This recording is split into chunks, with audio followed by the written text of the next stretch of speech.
4 March 11টার যে company আছে সেখানে লিভার সংক্রান্ত বিষয়টা আমাদের কুষ্টিয়া জেলার আহ্বায়ক আরিফুর রহমান সুমন ভাই দায়িত্বে আছেন বিগত 2 বছর ধরে। কিন্তু সোহরাবউদ্দিন প্রশাসনিক ক্ষমতা হওয়ার পরে তার বড় ভাই শিহাবউদ্দিন জোরপূর্বক তাকে ব্রিটিশ আমেরিকান টোবাকোর ফ্যাক্টরিতে ঢুকে সেখান থেকে তাকে জোরপূর্বক বলে এখান থেকে আপনারা দ্রুত সময়ের মতো বেরো যান, এখানে আপনারা দায়িত্ব থাকতে পারবেন না।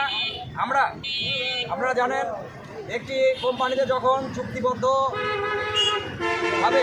ব্যবসা বাণিজ্য করে সেখানে অন্যায়ভাবে তাকে তো জোরপূর্বক এখান থেকে বের করে দেওয়া যায় না। তার পরবর্তীতে সুমন ভাই তর্ক বিতর্কের এক পর্যায়ে শিহাবউদ্দিন কাছে থাকা আগ্নেয়াস্ত্র বের করে তাকে সরাসরি হত্যার হুমকি দেয়। সেই পর্যায়ে ওখানকার লেবাররা এবং আরও একটা জিনিস আপনাদের অবগত করি, শিহাবউদ্দিনের যে এসবি বাস আছে সেই বাসেও অস্ত্র সহকারে ব্রিটিশ আমেরিকান টোবাকোর সামনে যাইয়ে তাকে হত্যারও চেষ্টা করা হয়।